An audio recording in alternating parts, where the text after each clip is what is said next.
Zaho Tovondahy Zefania, mpamboly eto Abekily. Nanao fangatahana tamin'ny fihariana aho tamin'le zavatra nataon'ny fiharia teo ka nahazo doria eo amina valeur 12 tonnes 12 hectares de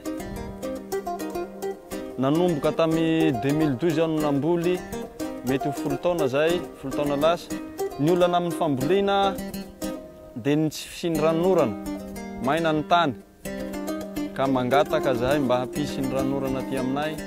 mba hisina ranonorana saorana ny fiharia nanomeny doriany ampiasainay aty ambanivohitra.